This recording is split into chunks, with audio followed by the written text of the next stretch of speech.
वारकरी संप्रदायातील थोर महात्मे व महाराष्ट्रातील विचारवंतांची दुर्मिळ कीर्तने, प्रवचने, व्याख्याने ऐकण्यासाठी सुरेश महाराज सूळ या यूट्यूब चॅनलला अवश्य सबस्क्राईब करून बेल आयकॉन दाबा. विठ्ठल विठ्ठल मंत्र सोपा, विठ्ठल विठ्ठल मंत्र सोपा, करे पापा निर्मूळ, भाग्यवंता छंद मने, कोड काने ऐकते. विठ्ठल हे दैवत भोळे, चाड काळे न धरावे, भाग्यवंता छंद मने, कोड काने ऐकते. तुका म्हणे भलते याती, तुका म्हणे भलते याती, विठ्ठल चित्ती तो धन्य, भाग्यवंता छंद मनी, कोड काने ऐकते. विठ्ठल विठ्ठल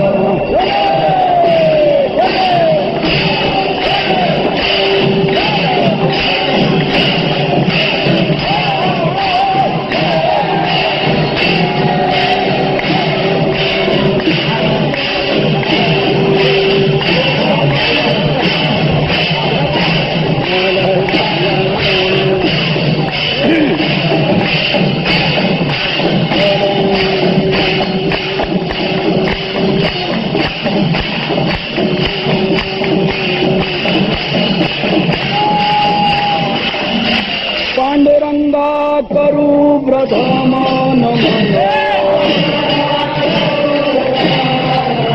पांडुरंगा करू प्रथमान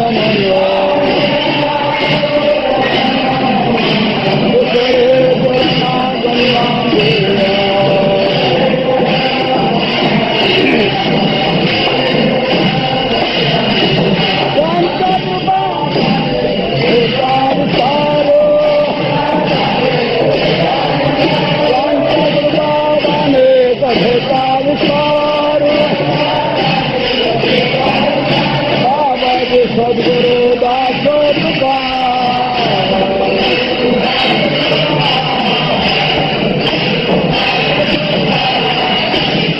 काय माझी वाणी मानेल संतांशी, रंजव चित्ताचे अबुल्या. योऽन्त प्रविश्य मम वाचमिमां प्रसुप्तां, संदेवयत्यखिल शक्तिधर स्वधाम्ना. अन्यांश्च हस्तचरण श्रवणत्वगादीन्, प्राणान्नमो भगवते पुरुषाय तुभ्यं. आत्मरूप गणेश स्मरण, सकळ विद्यांचे अधिकरण, तेची वंदू श्री चरण, श्री गुरूंचे ते नमस्कारणे. आता विठ्ठल विठ्ठल मंत्र सोपा, करी पापा निर्मूळ, भाग्यवंता छंद मनी, कोड काने ऐकते. अनंत कोटी ब्रह्मांड नायक भक्तवत्सल पंढरीरायाच्या या प्रांगणामध्ये सेवेकरता घेतलेला अभंग संत हृदय सम्राट जगद्गुरु तुकोबाराय यांचा आहे. विठ्ठल विठ्ठल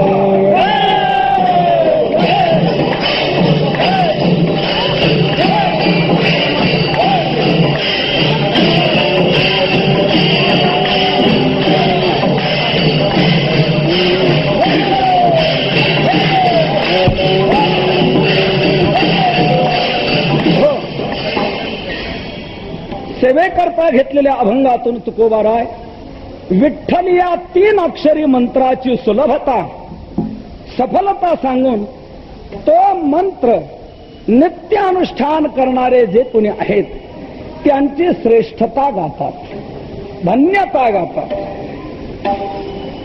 देव भूतलावर अवतार धारण करतो आणि संतही या ठिकाणी जन्माला येतात. दोघांच्या येण्याच्या पद्धतीत फरक आहे, परंतु कार्याचं स्वरूप मात्र दोघांचं एकच आहे. तुकोबाराय म्हणतात दोघांचा विचार हा एक प्रकारचा आहे.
देवासी अवतार भक्तासी संसार, दोहीचा विचार एकपणे, दोघांचा एक स्वरूपाचा विचार.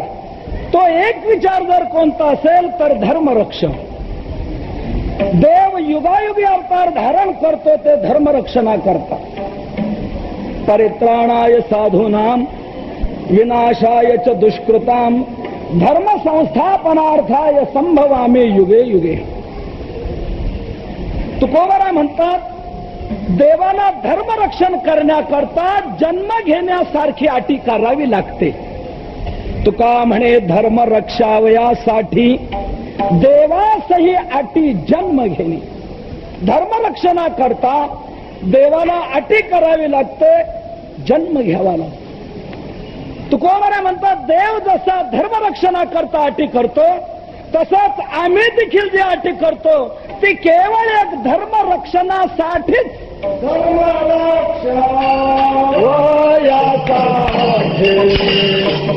करणे आठे आम्हाचे करणे आठे आम्हाचे करणे आठे आम्हाचे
रक्षावयासाठी करणे अटी आम्हासी. तुकोबाराय म्हणतात देवाला जसे धर्मरक्षणा करता अटी करावी लागते तसेच आम्ही देखील अटी करतो ती धर्मरक्षणा करतात. दोघांचा विचार एक, परंतु कार्यपद्धती मात्र भिन्न आहे. देवाची धर्मरक्षणाची कार्यप्रणाली ही आहे की दुष्टांचं निर्दळन, भक्तांचं संरक्षण, यातून धर्माची संस्थापना. हा देवाचा 3 कलमी कार्यक्रम, ही देवाची कार्यप्रणाली. परंतु संतांची कार्यप्रणाली मात्र अलग आहे. दुष्टांचं निर्दळन नव्हे, दुष्टांचं मतपरिवर्तन, दुष्टांच्या दुष्टवृत्तीचं निर्दलन, हीच संतांची महात्म्यांची प्रणाली आहे. धर्माचे पालन करणे पाखांड खंडन, हेच आम्हा करणे काम. पाखंडाचं खंडन करणं. ज्ञानोबारांनी ज्ञानेश्वरी सारखा अलौकिक असामान्य ग्रंथ लिहून निवृत्तीनाथांच्या समोर ठेवल्यानंतर विश्वात्मक श्रीगुरु देवाजवळ आपल्या विशाल हृदयातून जी एक मागणी केली, त्यात पहिली आठवण जर कोणाची झाली असेल ज्ञानोबारांना तर खळांची. आणि त्यांनी खळ मरोत असं म्हटलं नाही. जे खळांची व्यंकटी सांडू तया सत्कर्मी रती वाढू. त्यांच्या ठिकाणचा वाकडेपणा जावा आणि त्यांचीच सत्कर्मामध्ये आवड निर्माण व्हावी, ही संतांची कार्यप्रणाली. दुष्टांच्या दुष्ट प्रवृत्तीचं ते हनन करतात, त्यांच्यातूनच धर्म घडवतात, ही संतांची कार्यप्रणाली. ही कार्यप्रणाली त्या संतांच्या जीवनात सातत्याने सर्वत्र दिसून येते. दुष्ट देवाच्या बाबतीत काही बोलत असताना देवाला ते सहन झालं नाही. नुसत्या बोलण्यातून, शिव्या देण्यातून देवाने त्यांचं हनन केलेलं आहे, चक्र सोडून त्यांना उडवलेलं आहे.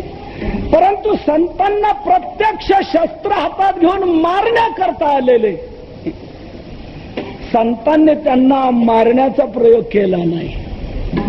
संतांनी त्यांच्या मारण्याच्या वाईट प्रवृत्तीचाच नाश केला. शिशुपाल भर सभेत शिव्या देऊ लागला, भगवंताने चक्र सोडलं आणि त्याला संपवलं. वाल्हाकुळी प्रत्यक्ष नारदाला मारायला धावला, परंतु नारदाने वाल्याला मारलं नाही. मला सांगा, नारदाच्या मनात जर आलं असतं वाल्याची राख व्हायला पाहिजे, झाली असते की नाही? परंतु नारदाने ते केलं नाही. नारदांनी वाल्याची वाईट प्रवृत्ती संपवली, त्याची वैकारिक प्रवृत्ती संपवली, पाप प्रवृत्ती, दुष्ट प्रवृत्ती संपवली आणि त्याचाच वाल्मिक ऋषी बनवला. ही संतांची कार्यप्रणाली. तुकोबारा म्हणतात, आमची ही पद्धत, हेच आमचं काम, हेच आम्हा करणे काम. पण का हो तुकोबारा, तुम्हीही जी धर्मपालनाची रीत राबवणार, हे कोणत्या माध्यमातून राबवणार?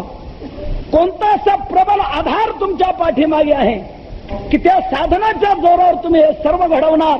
तुकोबारा म्हणतात, ते प्रबल महान श्रेष्ठ साधन जर कोणतं असेल तर विठ्ठल नाम, भगवंताचं नाम. हे नाम सर्व धर्माचं कारण आहे. सर्व धर्मात श्रेष्ठ धर्म.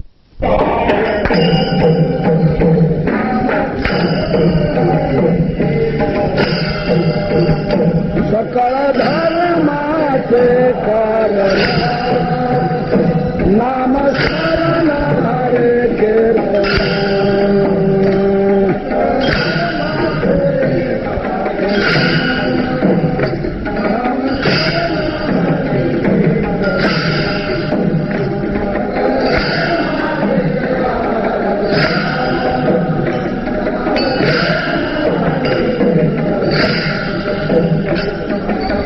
दया क्षमा समाधान,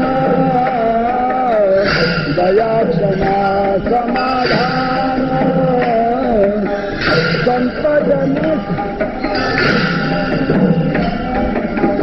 दया क्षमा समाधान, संपजन साधिती.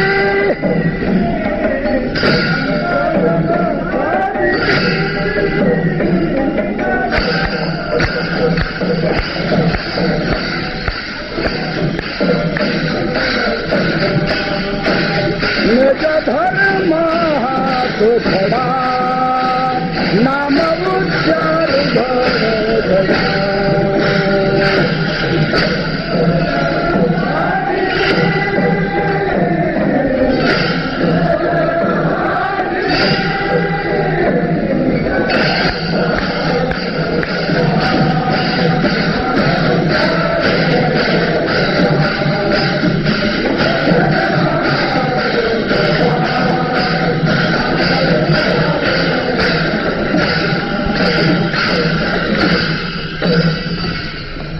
सकळ धर्माचे कारण नामस्मरण हरिकीर्तन.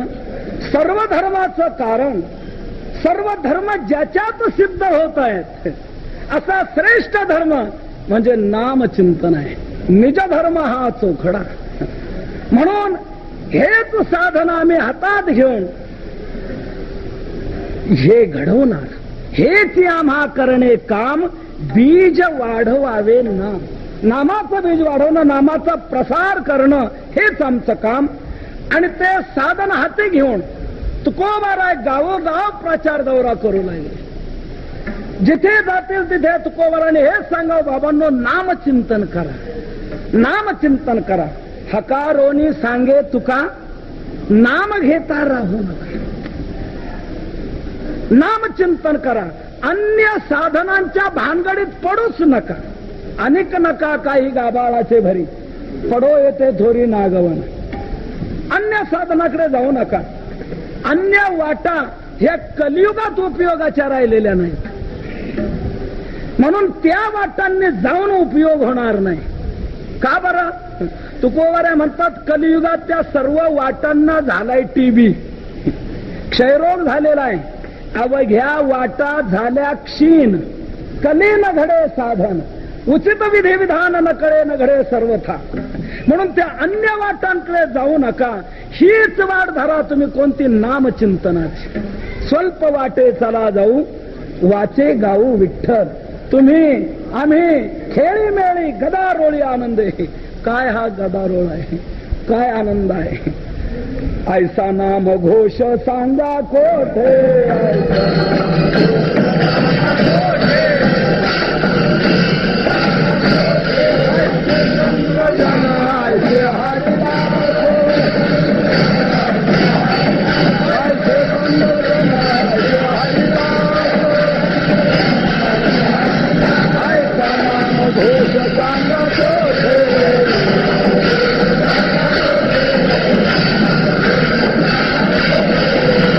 तुकोबाराय म्हणतात ऐसे संत जन ऐसे हरिदास, ऐसा नाम घोष सांगा कोठे.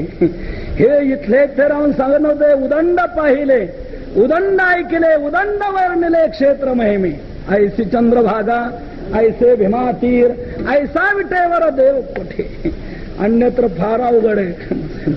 आम्ही आत्ताच महिनाभर गेलो होतो. 5:30लाच देव झोपले संध्याकाळी, उद्या सकाळी म्हणे 5:30.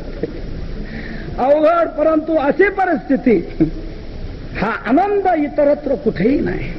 म्हणून तुकोबाराय म्हणतात ही सोपी वाट आपल्याला सापडलेली आहे. चला स्वल्प वाटे चला जाऊ, वाचे गाऊ विठ्ठल.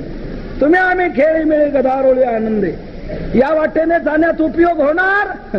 तुकोबाराय म्हणतात निश्चित. मी भरवशाने सांगतो, खात्रीने सांगतो. तुका म्हणे तुम्ही चला याची वाटे, पांडुरंग भेटे भरवसेने. याच वाटेने तुम्ही चला. नामचिंतनाची वाट तुकोबाराय सर्व जनतेच्या पुढे ठेवून आहे. नामचिंतन करा. कधी युगाचं महत्व घेऊन सांगावं की हे कलियुग आहे आणि कलियुगात नाम हे सर्वश्रेष्ठ साधन आहे, म्हणून नामचिंतन करा.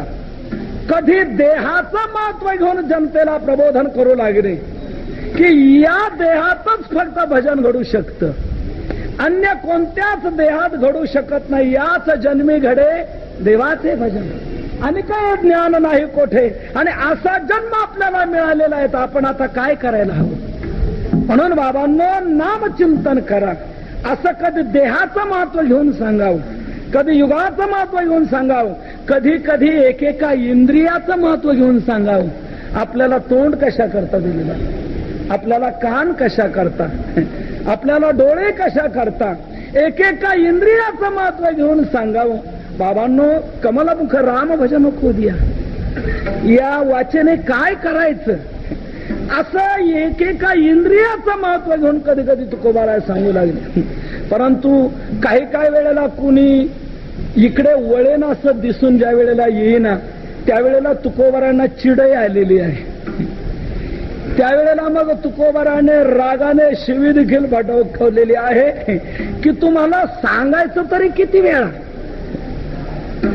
किती सांगू तरी नाही कती. इथंच थांबायचं आपण, किती वेळा सांगायचं.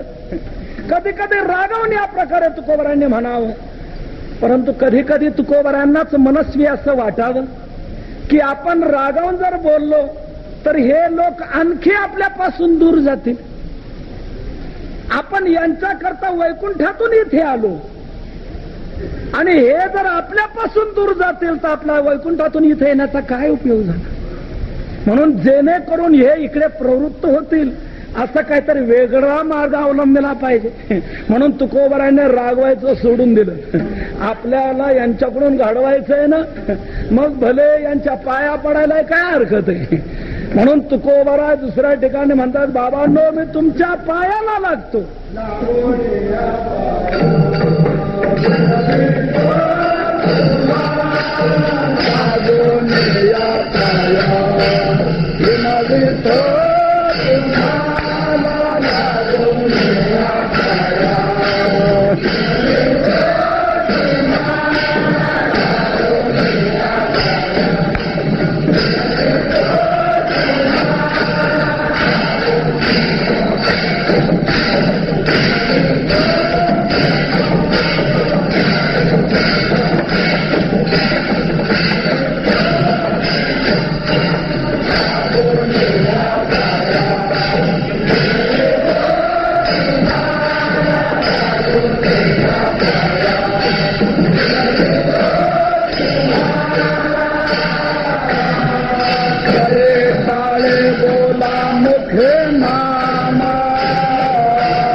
मुखे नाम विठ्ठल विठ्ठल म्हणावे वेळा विठ्ठल विठ्ठल म्हणावे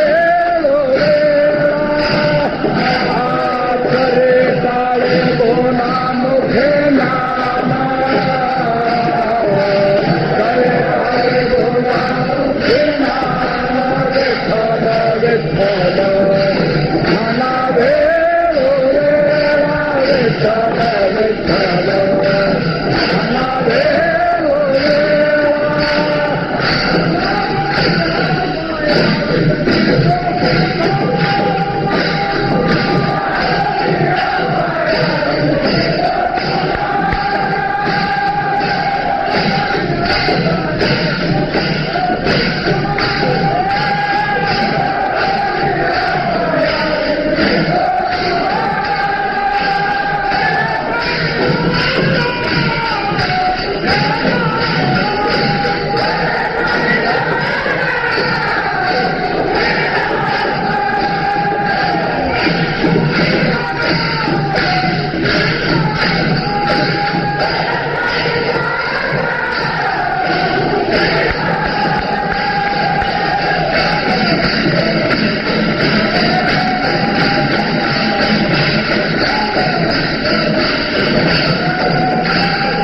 परत दिशा बदलावी आणि म्हणा बाबांनो मी तुमच्या पायाला लागतो, तुम्हाला माझी विनंती आहे, लागून या पाया विनवितो तुम्हाला, करे टाळे बोला मुखे नाम, हाताने टाळे वाजवा आणि मुखाने नाम घ्या.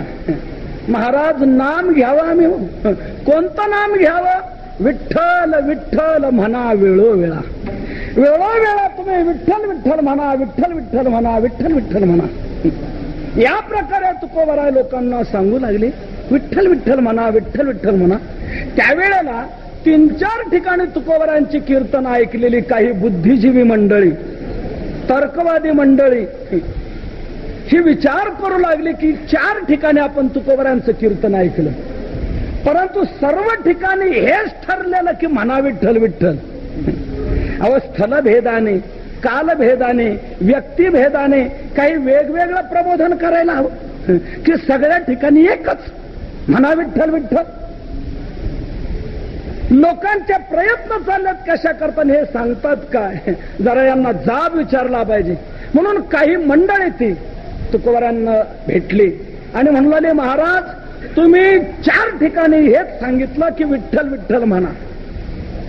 आमचं तुम्हाला एक म्हणणं आहे, तुम्हाला प्रचार करायचा आहे, प्रसार करायचा आहे, तुम्ही बाहेर निघालेला आहात तर थोडासा मानसशास्त्राचा अभ्यास करा, लोकांचा मनोगत जाणून घ्या, लोकांच्या भावना जाणून घ्या, लोकांचे रात्रंदिवस प्रयत्न चाललेत कशा करता ते राहिलं एका बाजूला आणि तुमचं चाललंय टुमणं की म्हणा विठ्ठल विठ्ठल. लोक रात्रंदिवस प्रयत्न करतात कशा करतात? त्यांच्या प्रयत्नाला यश येत नाही, त्यात जर तुम्हाला काही सहाय्य करता येत असेल तर करा ना. ते राहिलं एका बाजूला आणि जिथे जिथे जाईल तिथे तुम्ही हेच सांगा विठ्ठल विठ्ठल म्हणा, विठ्ठल विठ्ठल म्हणा. तुकोबरा म्हणतात, बाबांनो तुमचं म्हणणं काय? अहो लोकांना ज्याची गरज आहे त्या बाबतीत तुम्हाला काय सांगता येत असेल तर सांगा. महाराज म्हणतायत, लोकांना ज्याची गरज नाही ते का सांगण्याकरता मी वैकुंठ सोडून इथे आलो? लोकांना ज्याची गरज आहे परंतु लोक जे मिळवू शकत नाही ते कशाने मिळेल हे सांगण्याकरता आम्ही इथे आलेलो आहोत. रात्रंदिवस तुम्ही प्रयत्न करता कशा करता सांगा. आमचं राहू द्या, विठ्ठल विठ्ठल म्हणणं बाजूला राहू द्या, द्या सोडून, तुमचं सांगा. रात्रंदिवस तुम्ही प्रयत्न करता कशा करता? ज्याच्या करता तुम्ही प्रयत्न करता ते तुम्हाला प्राप्त झालं का सांगा. व्यापारी व्यापारात खपतो, नोकरीवाला नोकरीत झिजतो, शेतकरी शेतीत राबतो, प्रत्येक जण आपापल्या परीने प्रयत्नशील आहे, रात्रंदिवस प्रयत्न करतायत. ज्याच्या करता प्रयत्न करतायत तो हेतू सफल झाला का? तुकोबरा म्हणतो सांगा, तुम्हीच सांगा, ज्याच्याकरता तुम्ही रात्रंदिवस प्रयत्न करता ते घडलं का? रात्रंदिवस प्रयत्न कशा करता करतायत मानव? आपलं दुःख गेलं पाहिजे आणि आपल्याला सुख मिळालं पाहिजे, याकरता सर्वांचे प्रयत्न आहेत की नाही? शेतकरी शेतीत राबतो कशा करता? या करता. व्यापारी व्यापारात खपतो कशा करता? या करता. नोकरीवाला नोकरीत हिसतो कशा करता? या करता. हरिभक्त मंडळी भक्तीत रंगतात कशा करता? या करता. दुःख गेलं पाहिजे आणि सुख मिळालं पाहिजे, हा सर्वांचा मूलभूत उद्देश आहे. रात्रंदिवस परिश्रम करतात ते याच उद्देशाने की नाही बाबा? हाच उद्देश आहे की नाही? आपलं दुःख गेलं पाहिजे आणि आपल्याला सुख मिळालं पाहिजे, हाच सर्व प्राणी मात्रांचा मूलभूत उद्देश आहे. मग तुकोबरा म्हणता सांगा, याकरता जर तुमचे प्रयत्न चाललेले आहेत तर तुमचं दुःख मिटलं का आणि सुख मिळालं का? सांगा. आजपर्यंत तुम्ही प्रयत्न केले, राबला, खपला, यातून तुम्हाला काय अनुभव आला सांगा. आता तुमचं वय किती बाबा? वय किती? 71. आजपर्यंतच्या आयुष्यामध्ये तुम्ही थोडी उलाढाल केली असेल का? कितीतरी प्रयत्न केले असतील, कितीतरी राबला असेल, हाडाची काढा रक्ताचं पाणी, परिश्रम कितीतरी घेतले असतील की आपल्या जीवनातलं दुःख गेलं पाहिजे, आपल्याला सुख मिळालं पाहिजे, याच करता रात्रंदिवस कितीतरी खपला, परंतु आजपर्यंतचा 71 वर्षाचा अनुभव काय सांगतो? दुःख मिटलं नाही, सुख मिळालं नाही. म्हणजे 71 वर्षामध्ये हे शक्य झालं नाही. इथून पुढचा अजून तुमचा किती वर्षाचा अंदाज आहे?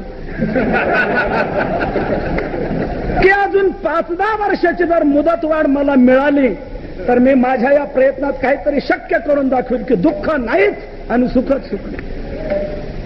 तुकोबरा म्हणतात बाबांनो, थोडस निरीक्षण करा, आपल्या जीवनाचा थोडा विचार करा. आजपर्यंतचं इतकं आयुष्य या प्रकारे तुम्ही खपवलेलं आहे, तरी हे शक्य झालं नाही. आता पुढे काय शक्य होणार आहे? खरा तारुण्याचा जोम संपला, खरी क्षमता संपली.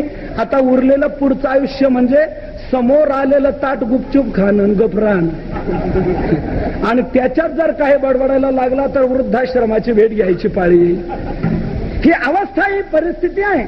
म्हणजे आजपर्यंतच्या आयुष्यामध्ये इतके प्रयत्न केले तरी आपल्या जीवनातलं दुःख मिटलं नाही, सुख मिळालं नाही. तुकोबरा म्हणतात का मिळू नये सांगा, दुःख का मिटू नये सांगा. लोक म्हणतात महाराज तेच काय आमच्या लक्षात येत नाही, पण आमचे प्रयत्न मात्र त्याच उद्देशाने आहेत की दुःख गेलं पाहिजे आणि सुख मिळालं पाहिजे. तुकोबरा म्हणतात याच करता लक्षात घ्या, दुःख जावं जर वाटतंय तर शास्त्राचा एक अबाधित सिद्धांत आहे, कार्याच्या निवृत्ती करता कारणाच्या निवृत्तीची गरज आहे. म्हणून जोपर्यंत कारणाची निवृत्ती होत नाही तोपर्यंत कार्याची निवृत्ती होऊ शकणार नाही. दुसरा एक मुद्दा सांगतो महत्वाचा. आपल्याला दुःख जे जावं वाटतं ते कोणत्या महिन्यापुरतं जावं वाटतं?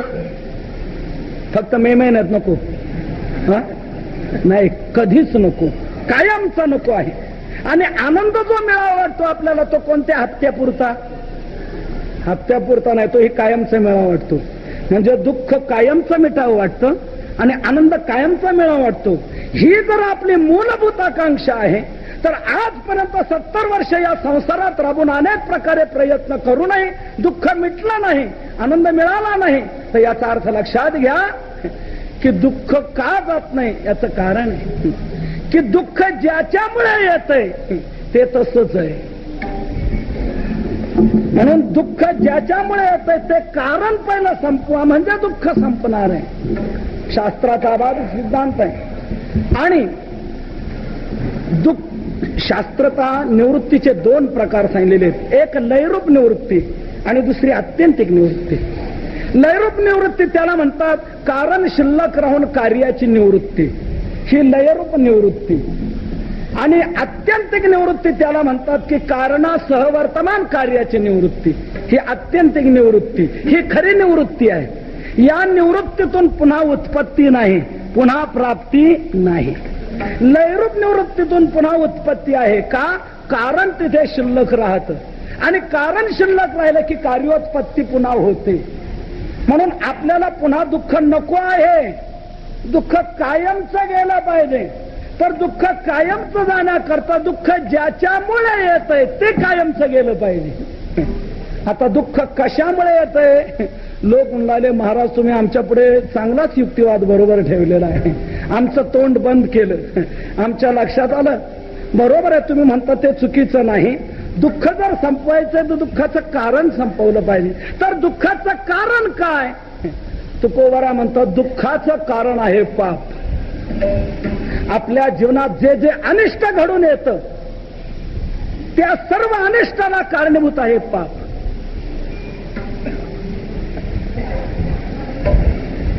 पापाची यामुळे झाले सत्याचे वाटोळे, दोष झाले बळीवंत, नाही ऐशी झाली नीत, मेघ पडो भीती, पिके सांडियेली क्षिती.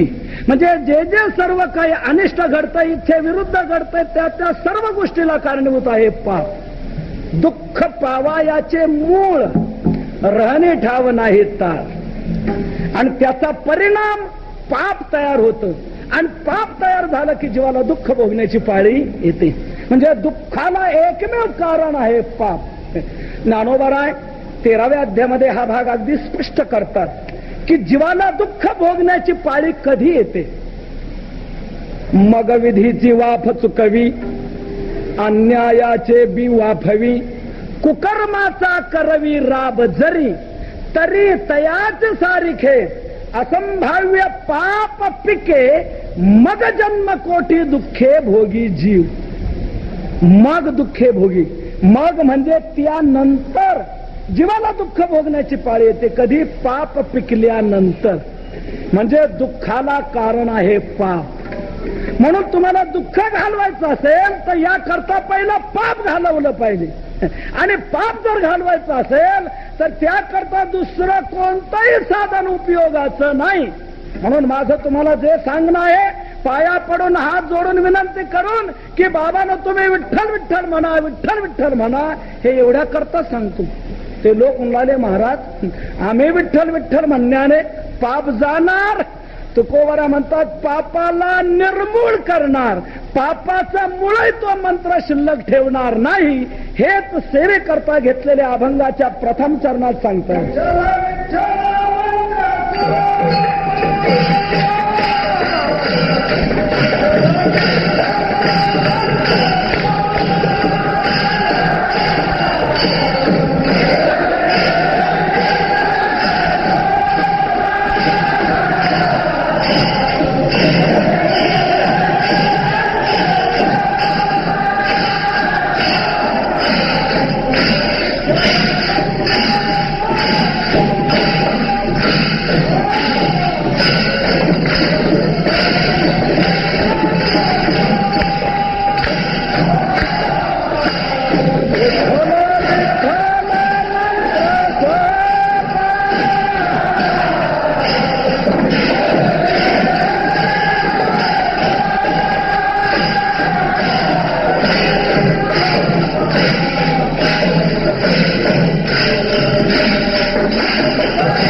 विठ्ठल विठ्ठल मंत्र सोपा, करी पापा निर्मूळ.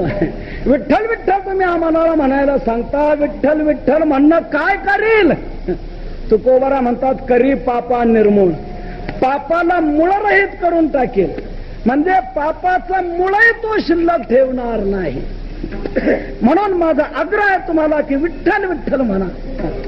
सवलत दिलेली आहे, तोंड दिलेलं आहे, मोकळीक आहे, चाल केलासी मोकळा, बोले विठ्ठल वेळोवेळा, तुझं पापाची नाही असे नाम घेता जवळी वसे.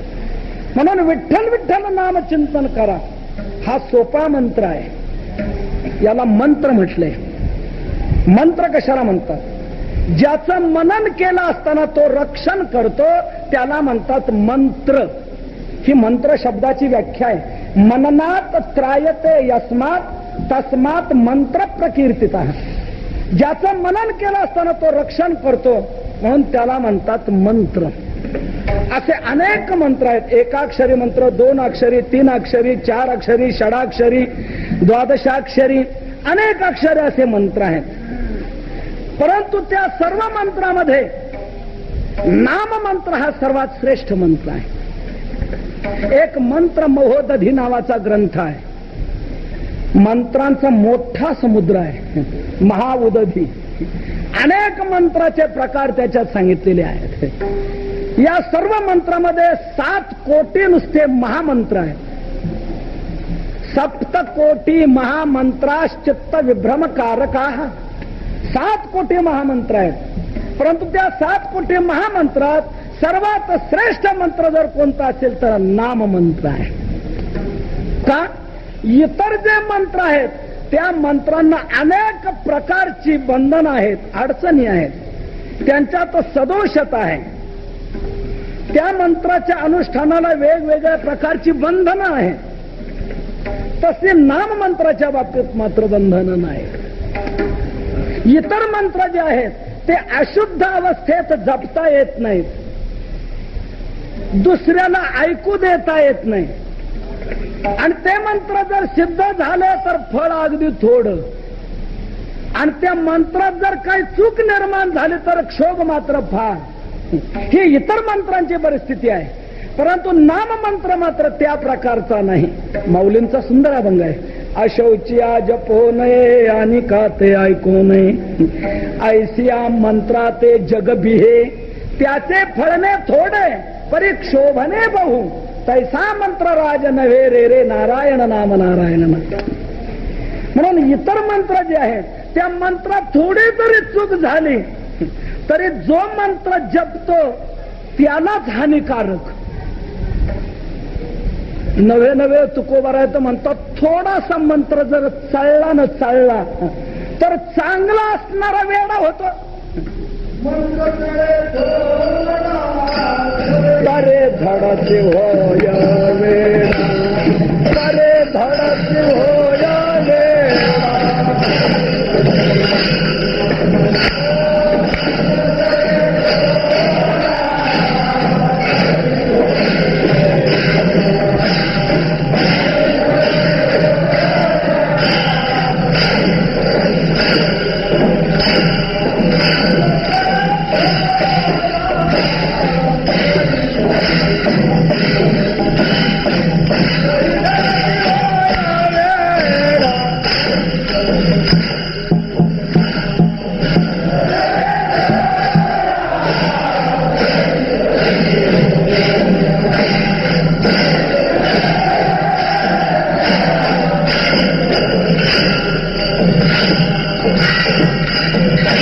मंत्र चळे थोडा तरी धडाची होय वेडा. थोडा जरी मंत्र चळला बिघडला गेला तर चांगला असणारा वेडा होऊन जातो.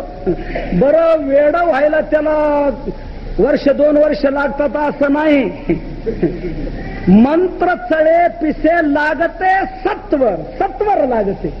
पिसे त्याला वेळ सत्वर लागतं, लगेच लागतं, त्याला वेळ लागत नाही. परंतु अबद्ध ते फार तरले नामे.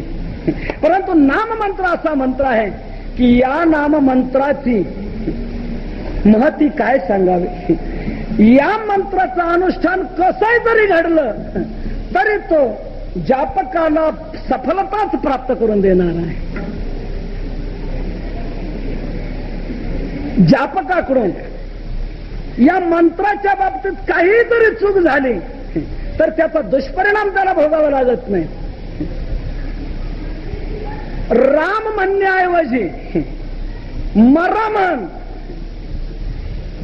नारद म्हणतात तुझ्या तोंडात येत नाही ना राम, राहू दे. मरा येत आहे ना मरा म्हण चालेल. मरा मरा म्हणत राहिला, मरा म्हणूनही त्याला उपयोग झाला. मारा मारा येही मंत्र उनके अंतर भेदा, वाला था तो वाल्मिक हुआ जब भेटी भई नारदा. राम राम म्हणता येत नव्हतं, मरा मरा म्हटला तर त्या मरा म्हणण्याचाही त्याला उपयोग झाला. इतकी सुलभता या नाम मंत्रामध्ये आहे. या सोपा विठ्ठल विठ्ठल मंत्र सोपा. सोपा कसा याचे मी 4 प्रकार आपल्याला सांगतो. कोणी घ्या, केव्हाही घ्या, कुठेही घ्या आणि कसंही घ्या. इतकी सुलभता कुठल्याही साधनामध्ये नाही.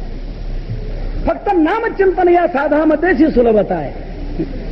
कोणी घ्या, सकळाशी येथे आहे. केव्हाही घ्या, काळ वेळ नाम उच्चारिता नाही, भलत्या काळी नाम. बरं कुठेही घ्या, असाल ते करा जेथे तेथे, नामाचे चिंतन प्रगट पसारा. असाल ते करा जेथे तेथे, तुम्ही जिथे असाल तिथे करा आणि कसंही घ्या. जसं म्हणता येईल तसं म्हणा. येईल तैसा बोल रामकृष्ण. विठ्ठल म्हणा नाही तर विठ्ठल म्हणा, नाहीतर विठाई म्हणा. पुल्लिंगाचं स्त्रीलिंग जरी झालं तरी काही बिघडणार नाही. विठाई किठाई माझे कृष्णा एका नाही. म्हणून तुम्हाला जसं म्हणता येईल तसं म्हणा. भगवान फक्त तुमचा भाव पाहतो, तुम्ही कसं म्हणता हे पाहत नाही. नाही तयावेन भुकेला विठ्ठल, येईल तैसा बोल रामकृष्ण. म्हणून तुम्हाला जसं म्हणता येईल तसं म्हणा. नये जरी तुझं मधुर उत्तर, दिधला सुस्वर नाही देवे. नाही तयावेन भुकेला विठ्ठल, येईल तैसा बोल रामकृष्ण. स्वरात जरी नाही आलं तरी म्हणायचं राहू नका. बेसुरात येऊ का 4 सुरात येऊ का कसं येऊ, येईल पैसा बोल रामकृष्ण. हे चरण ज्या वेळेला सापडलं त्यावेळेला आमच्या जीवाला. नाहीतर म्हटलं आपल्याला ना स्वर ना ताल, आपलं कसं काय व्हायचं. ह्या गायक लोकांचाच उद्धार व्हायचा. आपल्या हिराला झाला की आपल्यालाही संधी आहे, वाव आहे की येईल पैसा बोल रामकृष्ण. विधला सुस्वर नाही देवे. जसं म्हणता येईल तसं म्हणा. पण एक लक्षात घ्या बरं का, म्हणजे ज्यांना स्वरात म्हणता येत नाही त्यांनी जसं म्हणता येत तसं म्हटलं चालेल. पण ज्याला स्वरात म्हणता येतंय त्याने स्वरातच म्हटलं पाहिजे. ते जर स्वर सोडून म्हणतील तर त्यांना जसं म्हणता येतंय तसं ते म्हणत नाही हे सिद्ध होईल. म्हणून येईल पैसा बोल रामकृष्ण. तुम्हाला जसं येतंय तसं म्हणा. तुम्ही स्वर सोडला तर तुम्हाला क्षमा नाही, आम्हाला क्षमा आहे. विठाला विठाला विठाला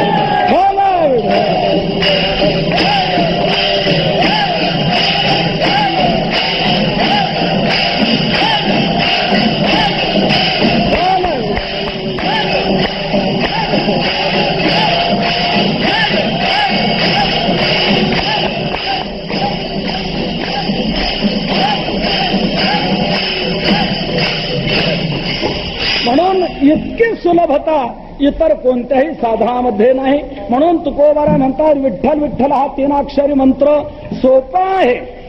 तुका म्हणे सोपे आहे सर्वा म्हणे. नाम संकीर्तन साधन पै सोपे, सर्वात सोपे साधने सोपे हे साधन लाभ येतो. म्हणून विठ्ठल या 3 अक्षरी मंत्राचा तुम्ही जप करा. तुका म्हणे जपा मंत्र 3 अक्षरी सोपा.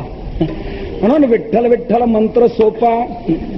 आम्ही हा जर जपला मंत्र तर हा मंत्र जप काय करील. तुकोबारा म्हणतात करी पापा निर्मूळ. पापाला निर्मूळ करेल, पाप शिल्लक ठेवणार नाही. का तुम्हाला दुःख संपवायचंय ना, त्याकरता तुम्हाला पाप संपवलं पाहिजे. आणि पाप संपवण्याकरता दुसरं कुठलंही साधन इतक्या क्षमतेचं नाही. फक्त नामचिंतन या साधनातच इतकी ताकद आहे की किती जरी पाप असलं तरी ते संपवण्याचे. दुःख हे पापामुळे येते. आणि सुख हे पुण्यामुळे मिळते. सुख आणि दुःख ही फळं आहेत, भोगणे ते फळ संचिताचे. आणि एक लक्षात घ्या, फळ म्हटलं की ते आपल्या इच्छेवर अवलंबून नसतं, ते त्याच्या बीजावर अवलंबून असतं. कोणत्या झाडाला कोणतं फळ यावं हे आपल्या इच्छेवर आहे का? नाही. एकाने लावले काय, एकाने लावले गहू आणि तो म्हणू लागला की याला काय यायला पाहिजेत, काय यायला पाहिजे,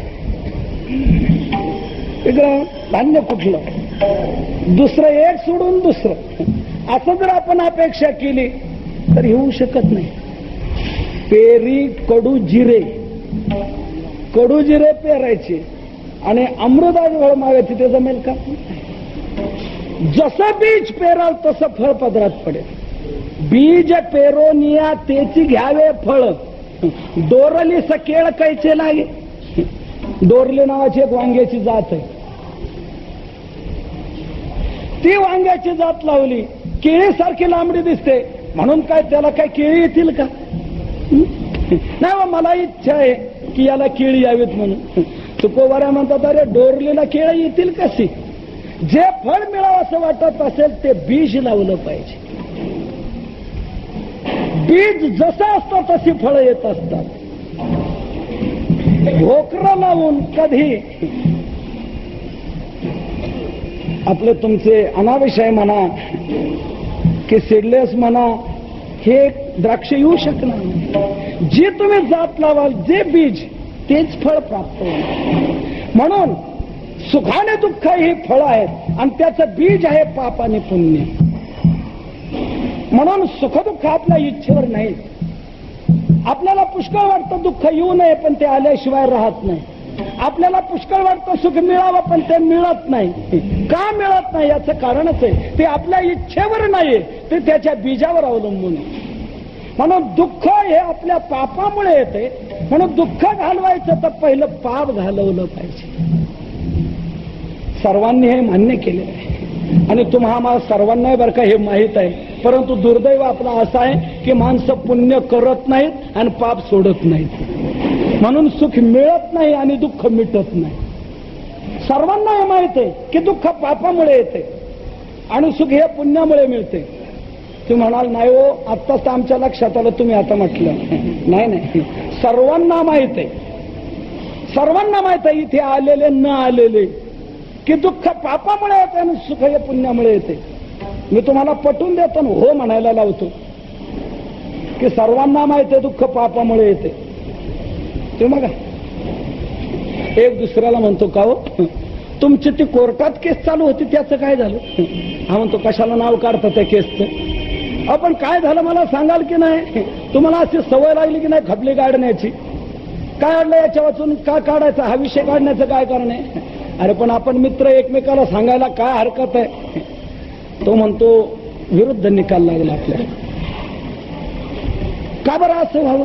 तुझा तर त्या प्रकरणाशी कोणताही संबंध नाही, मग विरुद्ध निकाल का लागावा? तो म्हणतो आता लागला तर खरं बा. अरे मग हायकोर्टात अपील करायचं. हा म्हटलं तुला काय वाटतं? गप राहिले, हायकोर्टातही गेलो पण तिथे विरुद्धच निकाल लागला. अरे तुझा तर त्या प्रकरणात संबंध नसताना का असं व्हावं? तुझ्यावर काय यावं?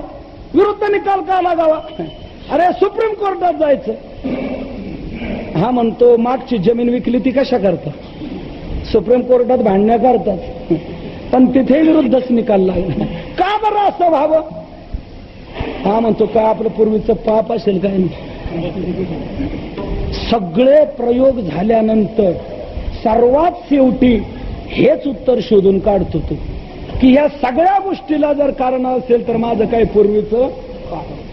म्हणजे आपल्याला दुःख जे येतंय, आपल्या जीवनात जे अनिष्ट घडून येते, याला कारण आपलं पूर्वीचं पाप आहे हे माहित आहे की नाही? आणि सुख जे आपल्याला मिळतंय हे आपला पूर्वपुण्यामुळे हेही सर्वांना माहित आहे. तुम्ही बघा, जे माणसं जीवनात मजेत असतात, चांगले असतात, त्यांच्याकडे पण दुःखी माणसं जळतात.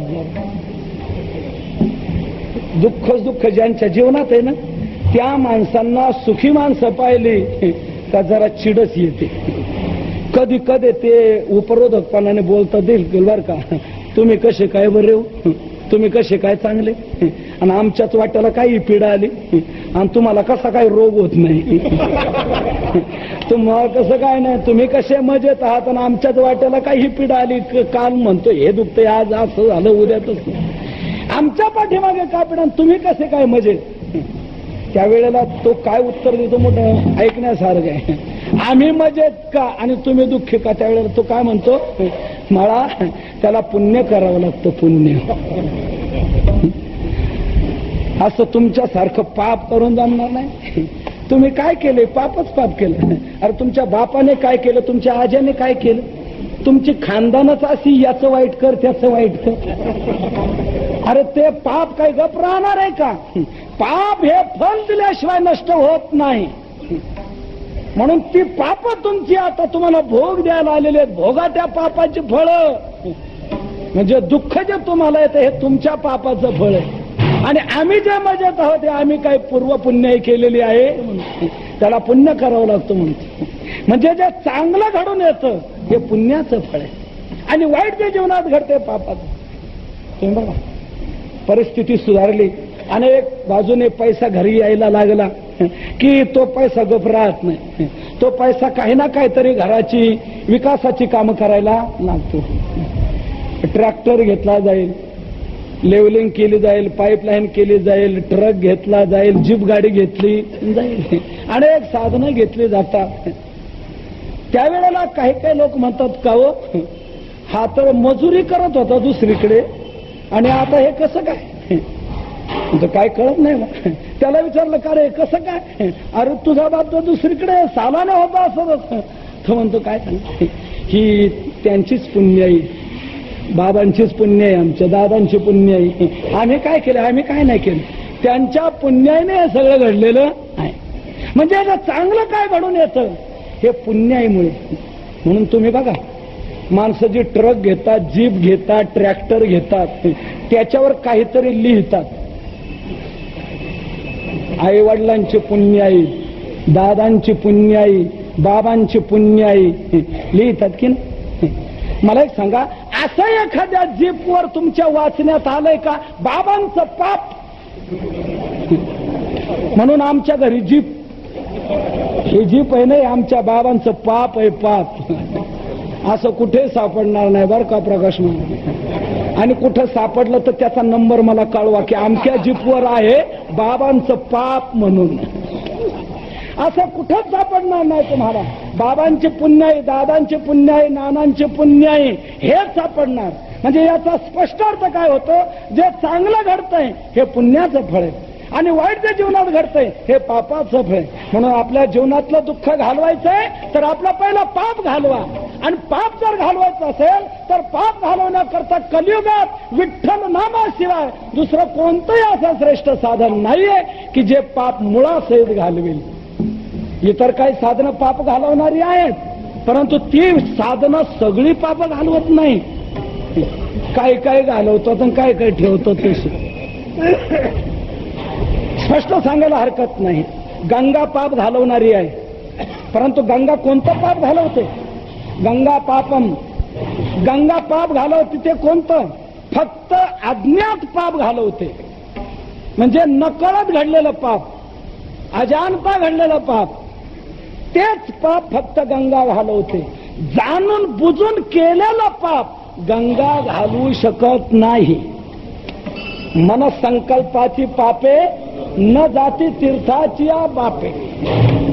जाणून बुजून केलेलं पाप गंगा स्नानाने जात नाही. सांगू का जाणून बुजून का हो, चला जाऊ भेळ भत्ता खाऊ. हा म्हणतो नको, दमडी नाही खिशात. अरे मी देतो चाल. अरे तू जरी दिलं तरी पगाराच्या वेळेला गेटवर हजर होशील, काढ पैसे. हा म्हणतो देऊ नको माझ्यातर्फे. बरं म्हणे चाल खातो. तुझ्यातर्फे म्हटलं काय, गेला भेळ भत्ता खाल्ला. बाहेर पडला तर दुसरा आला, अरे बरं तू नेमका आला, चल तुलाही देतो भेळ भत्ता. हा म्हणतो मी नाही खाणार. का बरं, आणि आज एकादशी आहे माझी, आज एकादशी. मला वाटलं उद्या एकादशी आणि मी तर आज भेळ भात खाल्ला. आता सांगा हे जे पाप घडलं हे कसं घडलं? न कळत घडलं. माहित नाही आज एकादशी असं माहित नाही आणि भेळ खाण्यात आले. हे पाप घडलं, हे अजाणता घडलं, न कळत घडलं. असं पाप आपण जर गंगेत जाऊन बुडी मारली तर ते पाप जाणार.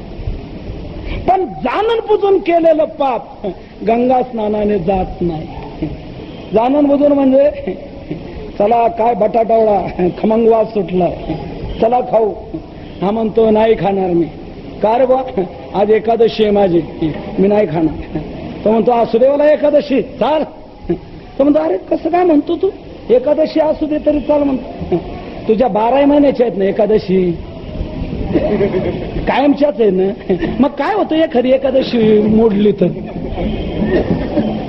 हा नुसत्या मोठ्याच्या एकादशी असल्या. काही लोकांनी कुठून काढलंय करून होतो तू. फक्त मोठ्या एकादशा करायच्या आषाढी आणि कार्तिकी, माहिती नाही. पण तुमच्या 12 महिन्याच्या आहेत ना एकादशा. मग काय होतं एखादी एकादशी मोडली तर? त्याने आग्रह केला आणि याने बटाटा वडा खाल्ला. आता हे जे पाप घडलं हे कसं घडलं? जाणून घडलं. एकादशी माहित असताना घडलं. असं जे पाप आहे गंगेत जाऊन जर बुडी मारली तर ते पाप गंगा घालू शकत नाही. याने गंगेत बुडी मारली का तो बटाटा वडा वर तरंगतो आणि हा गंगेतून बाहेर आला की पुन्हा येऊन तो शिरतो. गंगा स्नान सर्वस्वी पाप घालू शकत नाही. म्हणून ज्ञात पाप अज्ञात पाप जी जी काय सर्व प्रकारची पाप आपल्या जीवनामध्ये घडतात ते सर्व प्रकारची पाप घालवण्याची क्षमता फक्त एक नामचिंतनामध्ये आहे. म्हणून तुकोबारा म्हणतात बाबा अन्य साधनाकडे जाऊ नका, विठ्ठल नाम जप करा. पापाला हा निर्मूळ करून टाकणार, पाप काही शिल्लक ठेवणार नाही. कोणी म्हणेल आज नाम घेतलेलं त्याने आजचं पाप जाईल, पण कालचं पाप, परवाचं, मागच्या महिन्याचं, मागच्या वर्षाचं, लहानपणापासून याच धंद्यात आहोत आम्ही. याचं वाईट कर त्याचं वाईट कर. लहानपणापासूनचं पाप आमचं जाईल का आता नाम घेतलेलं? तुकोबाराय म्हणतात नामचिंतनाची ताकद तुमच्या लक्षात नाही आली, शक्ती तुम्हाला माहित नाही. नामचिंतनाची इतकी प्रभावी शक्ती आहे. याच जन्मातलं पाप काय, परंतु जन्म जन्मांतरातलं जरी पाप असलं तरी जळून भस्मसात होणार.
नामसंकीर्तन हे साधन सोपं जरी असलं तरी फलात तुम्ही कमी समजू नका.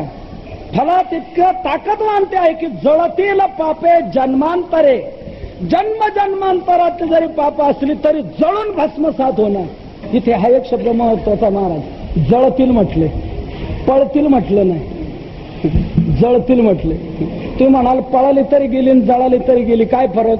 फार फरक आहे. पळालेली परत येऊ शकतात, जळालेली परत येत नसतात. जळली किती संपली, त्याची राग झाली, पुन्हा त्याच्यापासून काही उत्पत्ती होऊ शकत नाही. तसे इतर साधनाने पाप पळतात आणि नामचिंतनाने पाप जळतात. अशी नामचिंतनाची महान शक्ती आहे.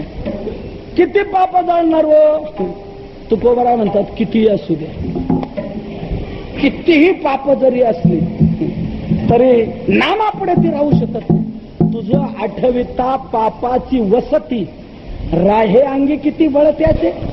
त्याच्यात अशी काय ताकद आहे की नाम घेतलं जातं आणि पाप शिल्लक राहत. पापाची काय ताकद आहे राहण्याची? राहू शकत नाही. किती पाप असलं तरी नामाने संपणार, भस्म जाणार. काही लोक म्हणतील हे पटत नाही आपल्याला. कुठल्याही साधनाची म्हटली तरी काहीतरी क्षमता असेल ना. कितीही पाप कसं काय घालवणार? काहीतरी मर्यादितच घालवलं जाईल ना. आपण जसं म्हणतो 3 हॉर्स पॉवरची मोटार, 5 हॉर्स पॉवरची, 10 हॉर्स पॉवरची, म्हणजे याचा अर्थ काय? तिची ताकद तेवढी, त्यापेक्षा अधिक काम ती करू शकत नाही. तशी नामाची काहीतरी मर्यादा असेल ना, ठराविक ताकद असेल ना, की एवढंच पाप फक्त नाम घालवू शकतं. असं नाही. नामाची ताकद इतकी आहे की जेवढं असेल तेवढं घालव, मग किती असो. एके ठिकाणी शास्त्री महाराज ब्रह्मांड पुराणात असं सुंदर म्हटलेलं आहे की नामामध्ये जेवढं पाप घालवण्याची शक्ती आहे तेवढं पाप कोणताही पापी करू शकणार नाही. की जेवढं पाप नाम घालवतंय. नामनोस्ती यावती शक्ती ही पाप निर्हरणे हरे तावत कर्तुम न शक्नोती पातकम पातकी जनः. पातकी लोक देखील तितके पाप करू शकणार नाही की जितकं पाप नाम घालवू शकते. नाथ महाराजांनी देखील भागवतात अशी महान ओवी घातलेली आहे. जेवढी नामाची शक्ती तेवढे पाप नाही त्रिजगती. एकाच काय, तिन्ही जगतातलं पाप जरी एकत्र केलं तरी तेवढे पाप नाम घालवू शकते. तेवढं पाप तिन्ही जगतात नाही की जेवढं पाप नाम घालू शकतो. इतकी नामामध्ये ताकद आहे. किती असू दे. पटत नाही हो की एवढं कसं काय घालवणं, काहीतरी मर्यादित जेवढं असेल तेवढं घालवणं. ज्ञानोबा म्हणतात मी तुम्हाला दृष्टांताने समजून देतो म्हणजे ध्यानात येईल हे, त्याशिवाय तुमच्या डोक्यातली शंका जाणार नाही. एकाने रानाचा लिलाव घेतला डोंगराचा आणि मजूर लावून त्याने गवत कापलं, काढलं, त्याची गंजी घालून ठेवली. इतकी मोठी गंजी की त्याच्यात 4 लाख अब्ज पेंड्या. किती महाराज? 4 लाख अब्ज पेंड्या त्या गंजीमध्ये. इतकी मोठी गंजी. आता मला एक सांगा, एवढ्याही पेंढ्या जर आपल्याला जाळायच्या असतील तर त्याला किती अब्ज काड्याच्या पेट्या लागतील? 1 अब्ज? हो नाही, 1 काडी. 1 काडी पुरेसे. 4 लाख अब्ज जरी पेंढ्या असल्या तरी जास्त काड्यांची गरज नाही, 1 काडी पुरेशी आहे. बरं ठीक, तुमचं मान्य मला.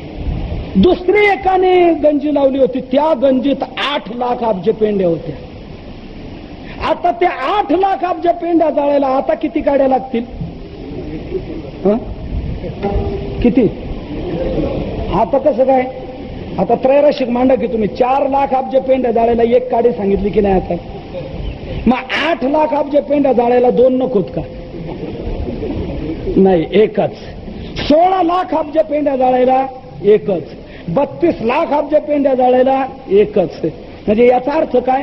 पेंढ्यांची संख्या तुम्ही कितीही वाढवा, काड्यांची संख्या वाढवण्याची गरज नाही, 1 काडी पुरेशी आहे. तसं पाप तुमचं किती असू द्या, 1 नाम पुरेसा आहे. हरे उच्चाराने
म्हणतात पापाच्या अनंत राशीच्या राशी जरी असल्या तरी हरिनामाच्या उच्चारामध्ये ते क्षणात संपल्या जाणार. हरि उच्चार आणि अनंत पाप राशी जातील लयासी क्षण मात्रे. कशाप्रमाणे तिथे ज्ञानोबराने हा दृष्टांत दिले आहे. तृण अग्नी मिळे समरस झाले तैसे नामे केले जपता हरी. तृणाला अग्नी लागला असताना तृण जसं राहू शकत नाही तसं नामाचा स्पर्श झाला की तिथे पाप राहू शकत नाही. पाप भस्मसात होणार, जळून जाणार, काही शिल्लक राहणार नाही. म्हणून तुकोबाराय सांगतात बाबांनो, दुःख संपवण्याकरता पाप संपवा आणि पाप संपवण्याकरता विठ्ठल या 3 अक्षरी मंत्राचा जप करा. सोपा हा मंत्र आहे का हो तुकोबाराय? मग सोपा जर मंत्र आहे आणि फलात इतका महान आहे तर सगळेजण का जपत नाहीत? सगळेजण का म्हणत नाही? तुकोबाराय म्हणतात आता इतकं स्पष्ट तुम्ही जर म्हटलात तर मला स्पष्ट उत्तर देता येते. सगळेजण का म्हणत नाही? दुर्दैवी म्हणून, करंट्या कपाळाचे म्हणून ते म्हणू शकत नाही. पण एक लक्षात घ्या, जे भाग्यवान आहेत, सुकृतवान आहेत, त्या भाग्यवंतांना या नामाचा तर छंद लागतो. हेच अभंगाच्या 2ऱ्या चरणात सांगताय.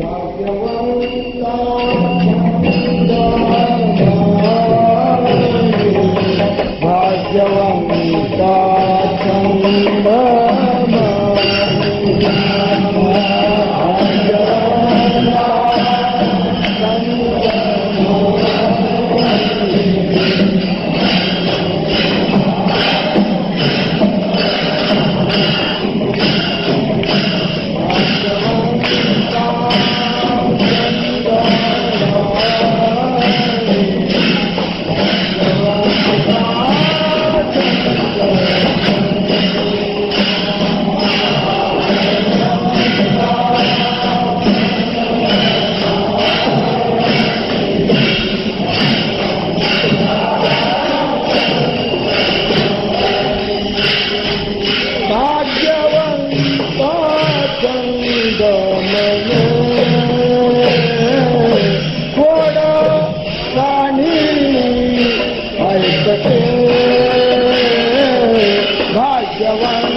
सर्वजण बोला.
कोणता छंद म्हणी गोड कानी ऐकते. तुकोबाराय म्हणतात इतका विठ्ठल मंत्र सुलभ आहे आणि फलात इतका महान आहे. सर्वजण का घेत नाही त्याचं कारण दुर्दैवी म्हणून. करंटे कपाळ ज्याचे नाम नाही वाचे, हरिसिन भजत दैव हत. दैवाने मारला गेलेला हरीचं भजन करू शकत नाही. पण जो भाग्यवान आहे, सुकृतवान आहे, त्याला तर या नामाचा छंद लागतो. भाग्यवंता छंद म्हणे. एक लक्षात घ्या, छंद सगळ्यांच्या ठिकाणी आहे, पण हा नाही. छंद नाही असं आपल्याला एकही मनुष्य सापडणार नाही. प्रत्येकाच्या ठिकाणी छंद आहे, फक्त कशाचा या बाबतीत मतभेद असतील. कोणाला कशाचा छंद तर कोणाला कशाचा छंद, कोणाला देवाचा तर कोणीला देवीचा, नाही त्या देवीचा तर निदान घरच्या देवीचा तरी. कुठला तरी छंद मात्र असतो. छंद नाही असं आपल्याला सापडणार नाही. कुठला छंद असतो माहितीये का? जसा फुंदा असतो तसा छंद असतो. छंद हा फुंदावर अवलंबून आहे. आपल्याच फुंदे जेथे तेथे घेती छंदे. छंद हा फुंदानुसार असतो. मग कोणाला कशाचा फुंदा असेल, कोणाला कोणता छंद लागेल हे सांगता येणार नाही. काहींना छंद आपण चांगलं दिसावं हाच असतो. मग ते किती वेळा घोटतील, कपडे कसे कसे घालतील, अत्तर किती वापरतील, साबण कसे वापरतील, काय काय किती वापरतील हे सांगता येईल. आपण फक्त चांगला दिसलो पाहिजे. मूढ जना छंद लावण्याचा. मूढ जना पारखितो जाणे अंतरीचा भेद. मूढ जना छंद लावण्याचा. त्यांना छंद लावण्याचा पण चांगलं दिसावं. काही जणांजवळ कपडे इतके असतात की विचारू नका. नवीन वाण मार्केटमध्ये आला की तो त्याने घेतलाच. दुकानदाराला काही माणसं सांगूनच ठेवतात, नवीन व्हरायटी आली का मला सांगा बरं का, ह्या ते फार वापरले म्हणतो, आता वापरण्याची इच्छा नाही. नवीन काय आलं तर सांगा. नवीन आला की घेतला, नवीन आला की घेतला. काही माणसाजवळ इतके कपडे सापडतील की शेवटी त्याला सरपणाची गरज पडणार नाही. छंद आहे, कोणाला कशाचा छंद राहील सांगता नाही. कोणा एका मुख्यमंत्र्याच्या घरी म्हणतात झडती झाली तर कितीतरी चपलाच निघाले म्हणतात. आता चपलाचा छंद कशाला पाहिजे? वाटून द्याव्यात ना, ठेवाव्यात कशाला? कशाचा छंद कोणाला राहील हे सांगता येत नाही. मूढ जना छंद लावण्यात. कोणी चित्ताराधी स्त्रियेचे तेचे छंदे नाचे, माकड गारुड्याचे जैसे होय. कुठे ज्ञानोबरांनी खेळ पाहिला होता कोणाच ठाऊक. कसा हा दृष्टांत आठवला ज्ञानोबरांना तिथे द्यायला. माकड गारुड्याचे जैसे होय. जाऊ द्या, त्या छंदाचा मी जास्त विचार करत नाही. अनेक प्रकारचे लोकांचे छंद आहे, परंतु लोकांचे छंद कीर्तनात सांगण्याचा मला छंद नाही, म्हणून मी त्या छंदाचा जास्त विचार करत नाही. ते छंद द्या सोडून इतर छंद हे नाशिवंत छंद आहेत.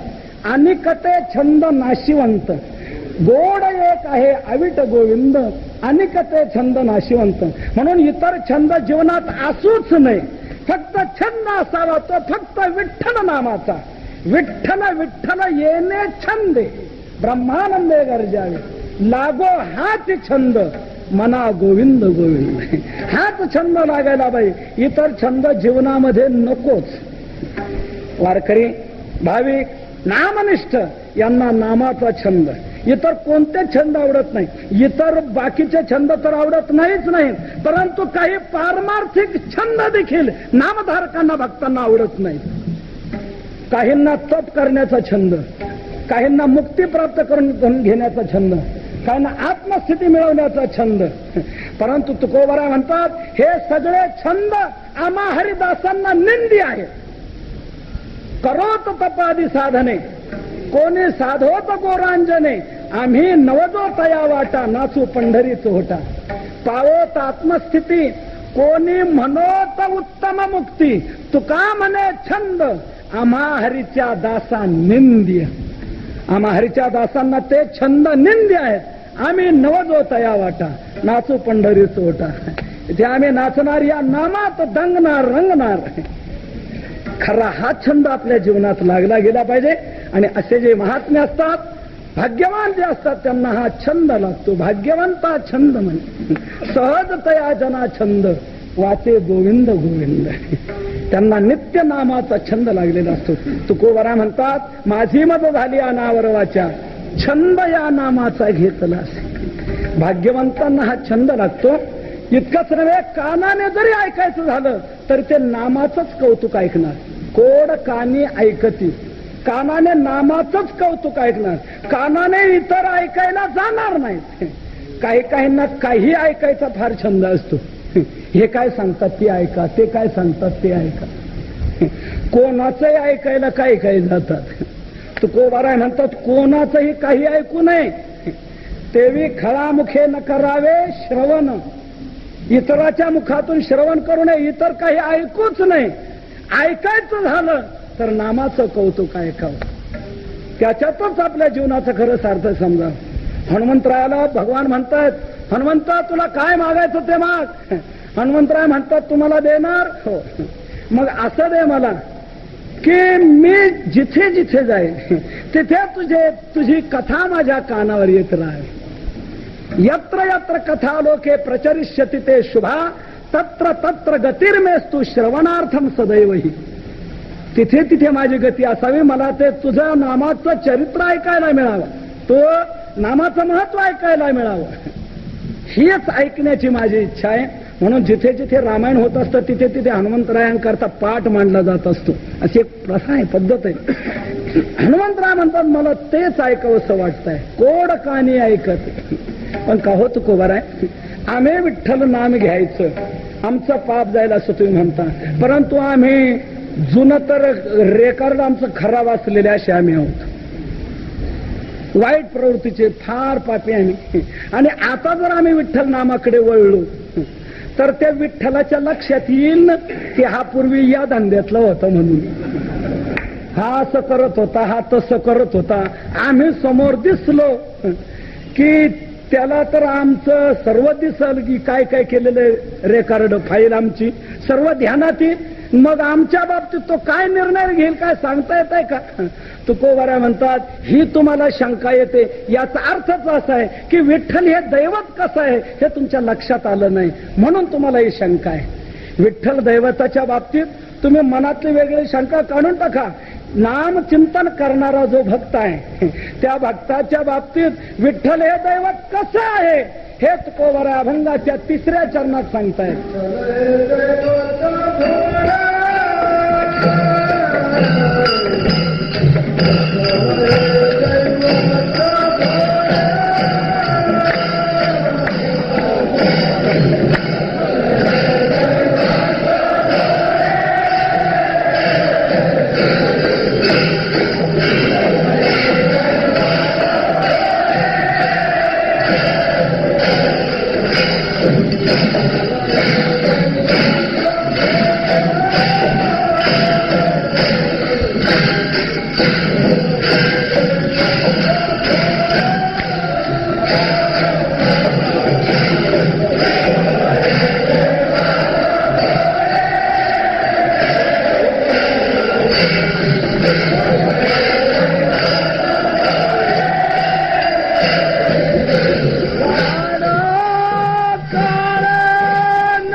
तुकोबारा म्हणतात, समजून घ्या, विठ्ठल हे दैवत भोळे.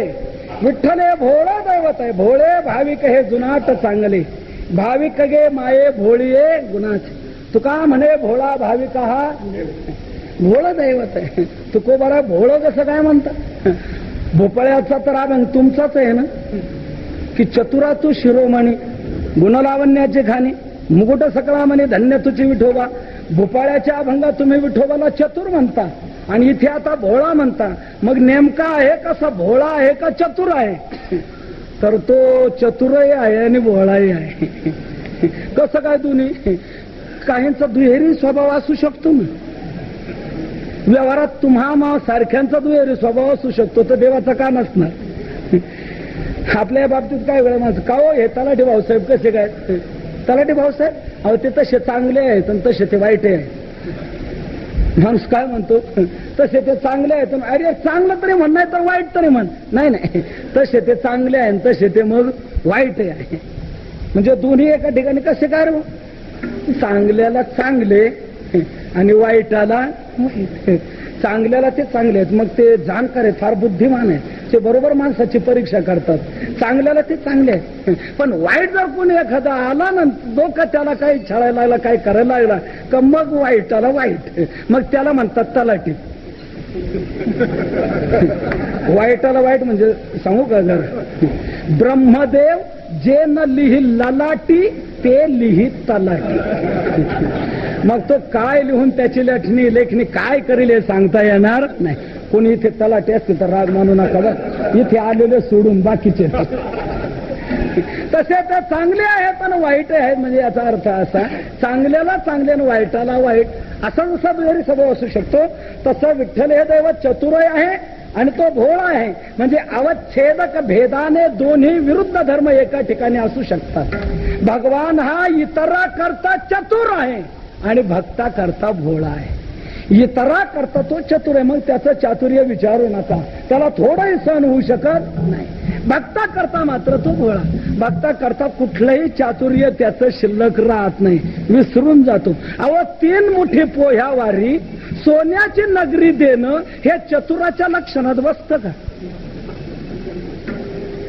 हे भोळ्याच्या लक्षणात बसतं. चतुर थोडंसं जाऊ देणार नाही, हे भोळ्याच्या लक्षणात बसतं. म्हणजे भगवान हा भक्ता करता भोळा आहे आणि इतरा करता चतुर आहे. म्हणून तुम्ही नामचिंतन करायला लागलात ना, भक्तीकडे वळलात ना, मग तुम्ही विठ्ठलाच्या बाबतीत वेगळं काही आणू नका. ते भोळ दैवत आहे. भक्ता करता तो सर्व आपलं सोडून देतो आणि भाविक भक्ताचा प्रेमाने कळवळ्याने जिव्हाळ्याने अंगीकार करतो. म्हणून तुम्ही भक्तीकडे लागा. पण का हो हे जर भोळ दैवत आहे मग भोळ्या दैवताचे भक्त याच्यावर तो कोणाची चाल चालत असेल? कोणी काय याच्यावर सत्ता गाजवत असेल? कारण भोळ्याचा भक्त या म्हणजे याच्याकडे तितकी बाकीचे काही भेटून घाबरून राहत ना सर कोणी याच्यावर वरचढपणा करणार. तुकोबाऱ्या म्हणतात हे मनात तुम्ही आणू नका. त्या भाविक भक्ताला कोणी त्रास देणं कोणी छळणं अरे काळाने देखील त्याची इच्छा धरू नये. चाड काळे न धरावी, काळे चाड न धरावी, काळानेही त्याची इच्छा धरू नये. मग इतरांनी त्याच्या नादी लागणं हे तर कुठलं काय? काळाने देखील त्याची इच्छा धरू नये. काळाने नामधारकाकडे जाण्याचा प्रयत्न करू नये. आणि यमाने आपल्या दूतांना सांगूनही ठेवलंय, यमधर्म सांगे दूता तुम्हाला येते ते सत्ता जेथे हरी कथा सदा घोषनामाचा नका जाऊ तयार. काळाने इच्छा सोडून द्यावी. त्याने बाकीची गिराईक पाहावी जे नाम घेत नसतील ते, माळ घालत नसतील ते, पंढरीला वारीला येत नसतील ते, ती गिराईक पुष्कळ आहे की त्याला काळाला. म्हणून चाड काळे न धरावी. तुका म्हणे भेने काळ नये तेने राणे. तुका म्हणे काळ आता करू न शके बळ. काळाची सत्ता नामधारकावर चालत नाही तर इतरांची काय चालणार आहे? इतरांची काय दाद आहे तिथे? म्हणून तुकोबारा म्हणतात विठ्ठल हे दैवत भोळे चाड काळे न धरावे भाग्यवंता जन्मनी कोडकानी ऐकती. असा नामचिंतन करणारा तो भक्त तुकोबारा म्हणतात भले तो कोणत्याही जातीचा असो, कोणत्याही जातीचा असो, पण त्याने चित्तात जर नाम धारण केलेलं आहे ना तर तो धन्य आहे. अशी त्याची धन्यता तुकोबारा शेवटच्या चरणात गातायत. तुकामने भरते याती, तुकामने भरते याती,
तुका म्हणे भलते याती विठ्ठल चित्ती तो धन्य.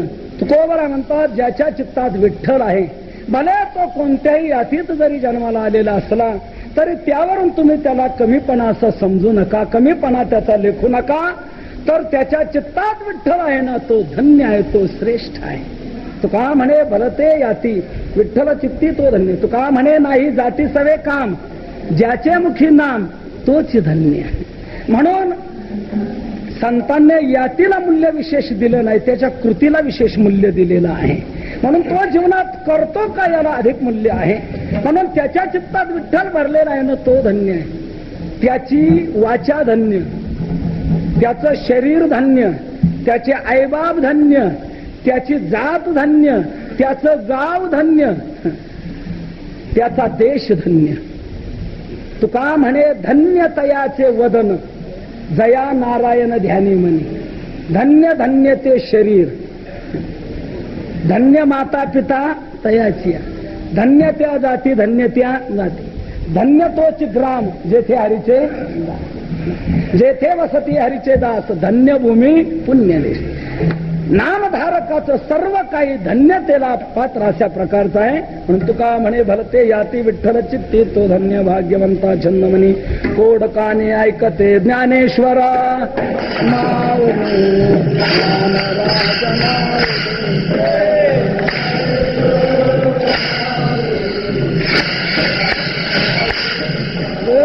ज्ञानेश्वर माऊले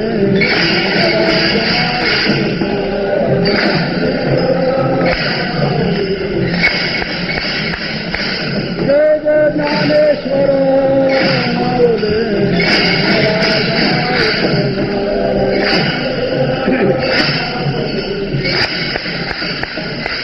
जय जय ज्ञानेश्वर माऊले जय जय ज्ञानेश्वर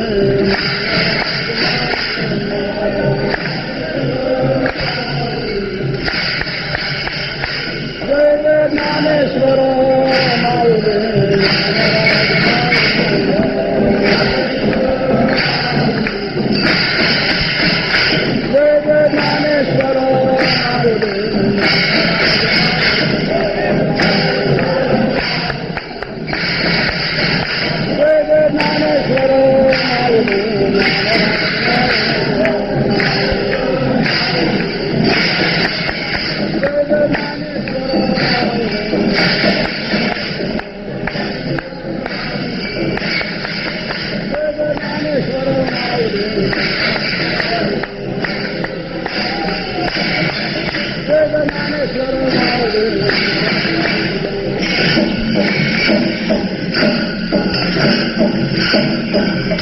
विठ्ठल विठ्ठल मंत्र सोपा करी पापा निर्मूळ. भाग्यवंता छंदमणे कोडकाने ऐकते.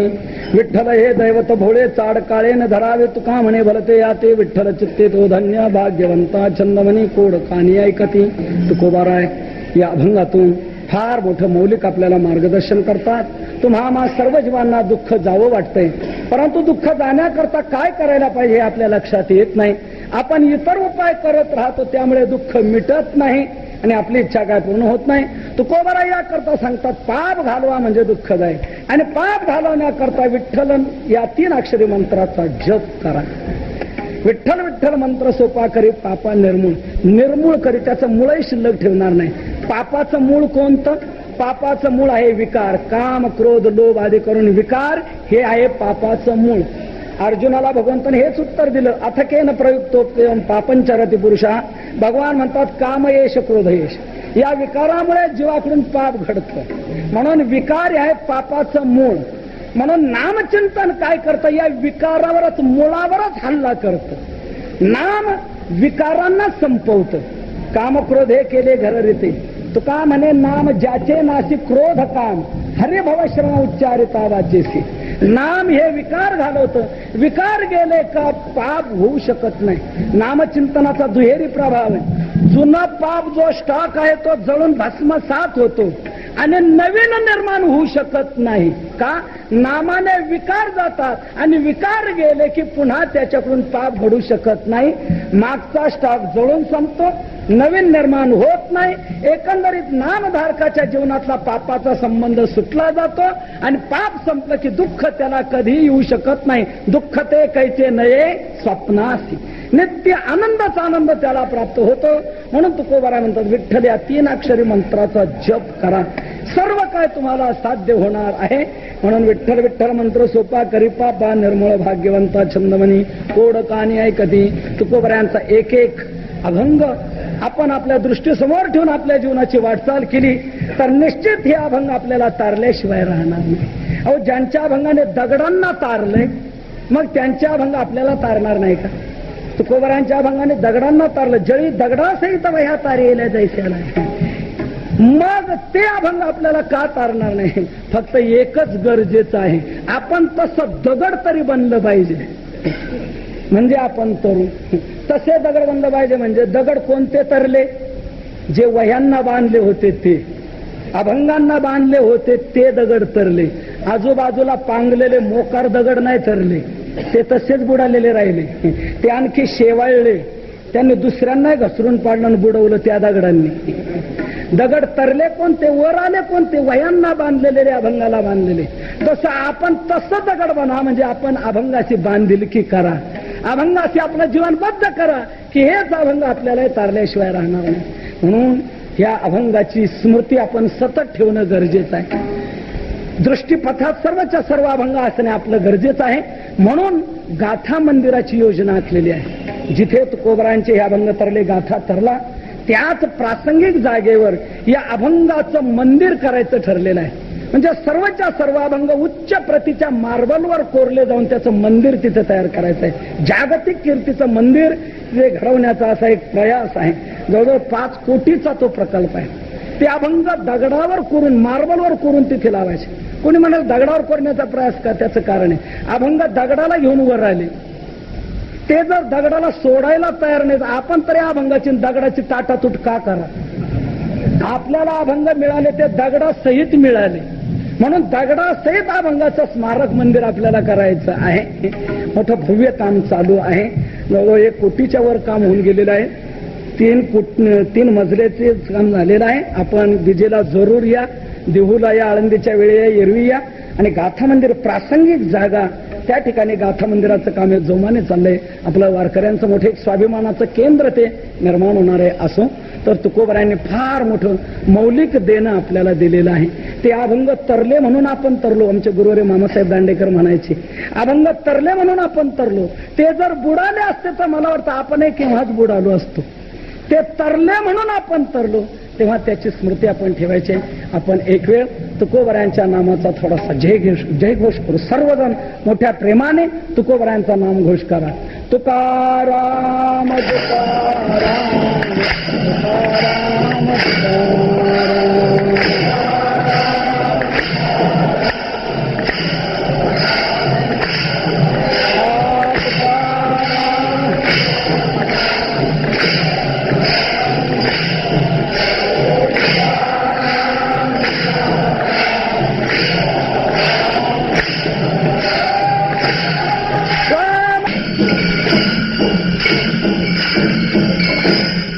सेवा पांडुरंगाच्या चरणी समर्पित करून एकच करुणा भागतो. तुम्हा सर्वांच्या अंतःकरणामध्ये हे तुकोबरायांचे सद्विचार रुजावेत आणि त्याप्रमाणे आपल्या सर्वांचं जीवन बनून आपण सर्वजण आनंदाचे सम्राट होत. आज या प्रसंगी आपले सर्वांचे प्रेमी हरिभक्तपरायण शंकरभाऊ पडवे यांच्या एक भावनेतून आपल्या सर्वांच्या तुमच्या सहकार्याने या पांडुरंगाच्या दरबारामध्ये हा नामघोष असा अखंड हरिनाम सप्ताह मोठ्या उत्कर्षाने होत आहे. त्यात मला सेवा करण्याची संधी प्राप्त झाली. तर यातून आपल्या सर्वांना ही प्रेरणा मिळावी आणि आपण सर्वजण या नामचिंतनामध्ये दंग होऊन नित्य आनंदाचा उपभोग घेत आहोत, हीच प्रार्थना करून सेवेला विराम. विठू